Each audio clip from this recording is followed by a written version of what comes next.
du Nord? Ah mais c'est pas possible ça, y a pas de groupe, non là? Ah, et si je fais... Ah, oh, vivant? Bon. Nouvel épisode.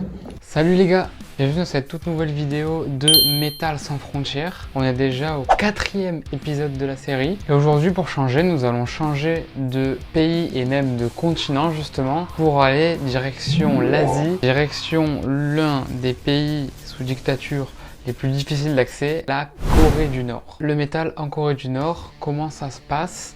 Y a-t-il des groupes? Est-ce que le métal est libre d'accès? Tant de choses qu'on va répondre dans cet épisode. La Corée du Nord, je ne vais pas vous expliquer ce que c'est, vous savez forcément ce que c'est. C'est un pays qui est une dictature communiste, qui a un dictateur du coup, Kim Jong-un, qui appauvrit sa population et qui laisse mourir de faim, mais qui s'enrichit lui-même. Voilà. Et donc la Corée du Nord, on le sait, c'est un pays compliqué où les gens de Corée du Nord ne peuvent pas voyager, ils doivent travailler pour des salaires très très bas, mais en plus de ça, ils n'ont pas le droit à certaines coupes de cheveux, ils n'ont pas le droit d'écouter certains groupes de musique, les jeans, je crois pas que c'est interdit, mais c'est à éviter, parce que ça reflète le capitalisme américain. Donc on va commencer par le tout premier groupe de cette vidéo, un groupe de brutal death metal qui prétendent être de Corée du Nord, parce qu'il faut savoir que tous les groupes qu'il y a dans cette vidéo ne sont pas officiellement de Corée du Nord, mais disent eux-mêmes qu'ils viennent de Corée du Nord. Du coup, le premier groupe de cette vidéo, c'est Red War, un groupe du coup de brutal death qui s'est formé au début des années 2010.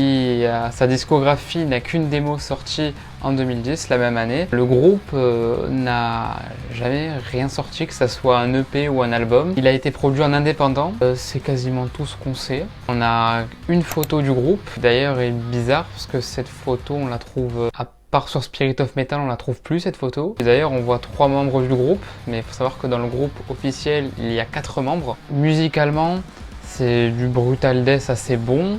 Du coup, dans une production un petit peu raw black metal, je la sors à chaque fois des Kanye West Productions, mais c'est vrai que voilà, la production est un petit peu dégueulasse, mais ça s'écoute. Alors on pourrait s'arrêter là et se dire Red War est potentiellement un groupe de Corée du Nord. Brisons la glace tout de suite, malheureusement non, ça a été prouvé il y a quelques mois seulement à l'heure où je tourne cette vidéo. En réalité, les musiques que vous entendez dans cette démo, c'est du groupe Amniorexis. C'est un groupe de brutal death canadien qui les a sortis bien avant en 1994. Donc voilà, malheureusement ce premier groupe était un fake. On aurait bien aimé.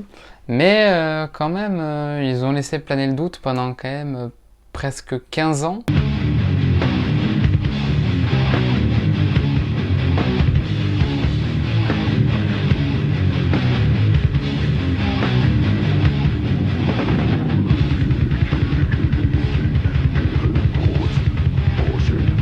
Et pour le deuxième groupe de cette vidéo, on va partir dans un tout autre style. Nous allons partir dans le post-grind, le dérivé du grindcore que je vous ai présenté dans la vidéo sur le métal et les festivals. Et donc le groupe c'est Tear Girl, un groupe de grind qui est créé en 2013 et qui a sorti une seule démo à son actif. Il a sorti une démo en 2013 et voilà quoi. Petite parenthèse, si j'ai mis Kim Jong-un derrière, c'est parce que la pochette de l'album, je préfère pas la mettre au cas où, parce que flemme d'être censuré quoi. Pareil que pour Red War, c'est un groupe qui se prétend être de Pyongyang et qui n'a jamais eu de source officielle en tout cas. Le groupe est toujours marqué actif mais n'a rien sorti d'autre, pas d'EP, pas d'album, pas d'interview. Alors apparemment ça serait aussi un fake ce groupe, mais il y a quand même des chances pour que ce groupe peut être véritablement de Corée du Nord pour quelques raisons. En vrai, déjà les raisons pour lesquelles il ne pourrait pas venir de Corée du Nord, le grain.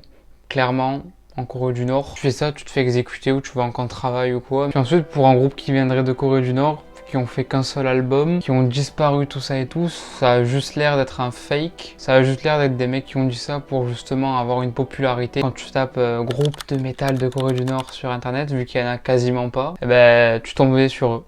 Les raisons pour lesquelles ils pourraient venir de Corée du Nord, c'est que si ce sont des gens proches du dictateur Kim Jong-un et qui, dans leur texte, parleraient justement de leur dictateur en bien et tout, pourquoi pas? Même si c'est de la musique extrême. Bon là en l'occurrence le problème ça parle de porte de caca, donc bon. Donc ce groupe On peut dire que c'est quasiment faux, mais on peut quand même avoir 10% de chance que ce soit vrai. 5%, allez, 5% de chance que ce groupe vient véritablement de Corée du Nord. Hey Kim, nous c'est T-Girl, on est un groupe de grindcore. Je vais te faire une petite démo de notre prochain album.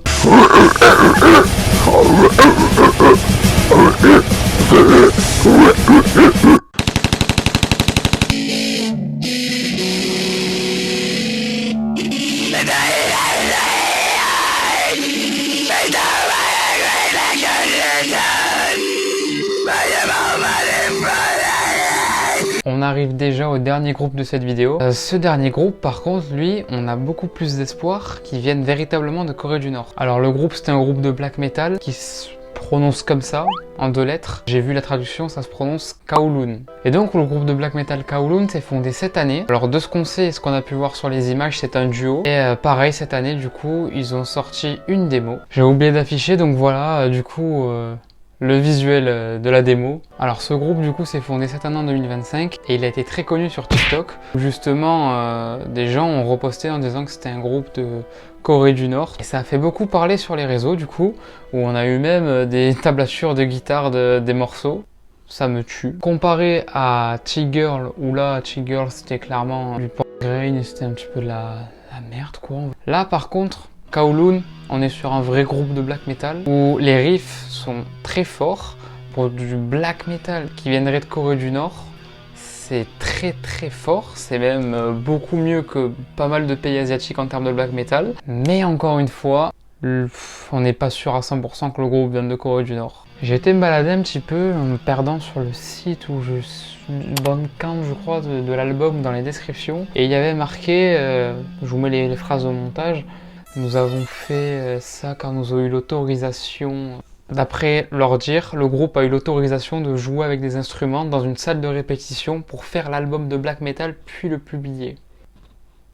Je le sens pas cette histoire. Pour moi, comme je l'ai dit, c'est un groupe de black metal qui a voulu se démarquer en disant qu'il venait de Corée du Nord justement pour quand les gens cherchent sur internet groupe black metal Corée du Nord. Eh ben, ils tombent sur Kowloon et surtout sur leur démo. Du coup, il y avait un truc marqué en disant nous avons fait ce que nous avons fait. Nous avons fait cet album et l'important c'est qu'on a réussi à mettre ce dossier en ligne sur internet.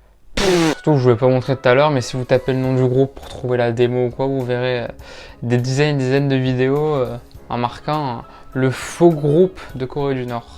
Qu'est-ce que j'aimerais qu'ils viennent de Corée du Nord juste pour qu'au moins la Corée du Nord ait un bon groupe, même s'ils n'en ont qu'un, et que c'est Kowloon. Kowloon, vous avez vu musicalement ce que c'est?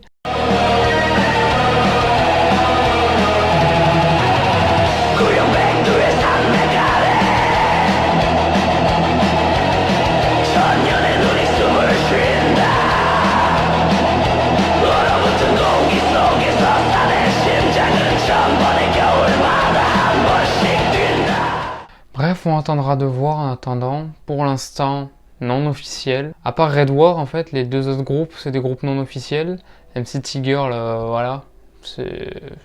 À mon avis, c'est quasiment sûr qu'eux aussi ne viennent pas de Corée du Nord. C'est la fin de cette vidéo, merci beaucoup de l'avoir suivi. Ne vous inquiétez pas, Metal Sans Frontières, c'est loin de s'arrêter, j'ai déjà d'autres idées.